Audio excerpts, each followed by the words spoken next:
Welcome, lost souls, to another midnight tale. I am Violet Nocturne, and tonight, I will transport you into the crevices of time itself. Picture this, a small, unassuming town, shrouded under a perpetual overcast sky. Nothing about it sets alarms off, except for one peculiar shop tucked away at the edge of the main street. Morvan's Clock Emporium. No one can quite remember how long it's been there, or even when it was last open to the public. The clocks in its window never tick, yet somehow, the hands always move. Strange, isn't it? This is where our story begins. Meet Eleanor Hollis, a 29-year-old watchmaker, precise to the second in her craft and life. Eager to expand her skill set, she learns about Morvan's Clock Emporium and decides to unearth its secrets. After all, isn't it natural for curiosity to pull at the strings of a well-ordered life? She visits the dusty old shop, only to find its iron-hinged door slightly ajar. She steps in, the musty scent grazing her senses, mingling with an eerie silence.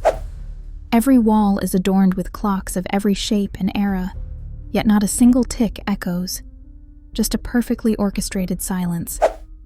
Steal not a moment, for time demands respect. These words were etched in Gothic-style lettering on the wall above the counter. Eleanor smirks.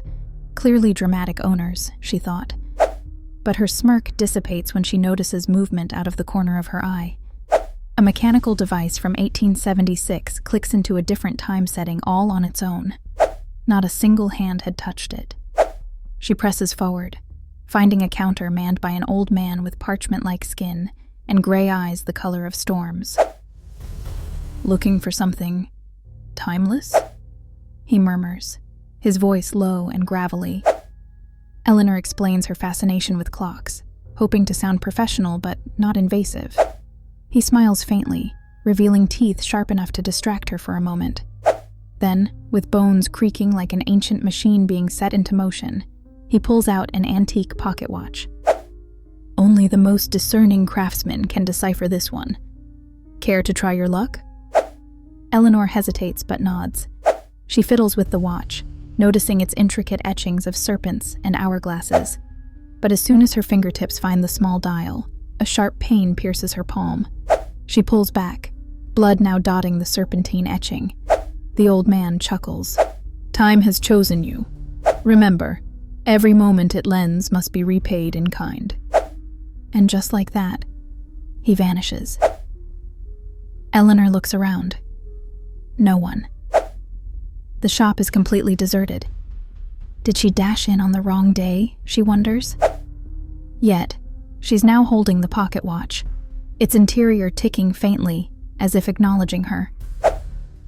At first, Eleanor considers forgetting all about it, but she's drawn to the watch's mystery. She places it on her workshop table at home as the days go by. Initially, life proceeds as normal, until the dreams begin. Nightmares, vivid and suffocating, where she's trapped, running down endless halls of clocks, their pendulums swinging violently as deafening ticks and talks surround her. She wakes up each night, drenched in sweat. Yet, curiously, every time a nightmare ends, she finds the pocket watch sitting slightly closer to her bed than where she left it. The following months worsen, not just dreams now, but strange occurrences. Time behaves erratically around her. Light bulbs burst at precisely timed intervals. Her coffee brews itself before she even enters the kitchen. Minutes seem to stretch into hours, and hours disappear like seconds.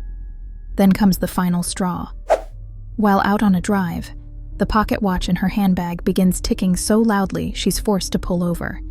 She grabs it, intending to throw the cursed thing out of the window. But as soon as her hand touches it, everything freezes. The cars on the highway halt, leaves suspended midair. Only Eleanor moves, surrounded by a silence so palpable she feels it tightening around her throat. The watch springs open. Its hands spin wildly as a dark vapor emanates, forming a humanoid figure. A dense, faceless shadow with spindly fingers.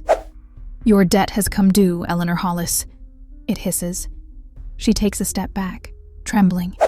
She demands answers. Why me? What do you want? The figure extends a bony, smoke-like hand toward her chest. Time is a gift, and a curse. You spent it recklessly, and now you must pay. Suddenly, Eleanor remembers the inscription back at the clock shop. A riddle she had paid no heed to. Steal not a moment, for time demands respect. Realization hits her. By taking the watch, she had unknowingly bound herself to this sinister force. She pleads for mercy, but the creature merely clicks its fingers. It is done. The world unfreezes, but Eleanor finds herself in her car, hands motionless at her sides, mouth agape. The watch now sits in her passenger seat, its etching replaced with new words. The toll has begun. From that day forward, Eleanor ceases to belong to herself. Her every breath, every fleeting second, now borrowed and watched by time itself. Her once meticulous craft becomes an obsession to reverse what's been stolen. But some debts, my dear viewers, cannot be undone. And so, as clocks in your own houses tick softly, remember, every second is a borrowed one. Until next time, my dear lost souls, rest well, if you can. For time moves swiftly, and perhaps even you might fail to pay its toll. Sweet dreams.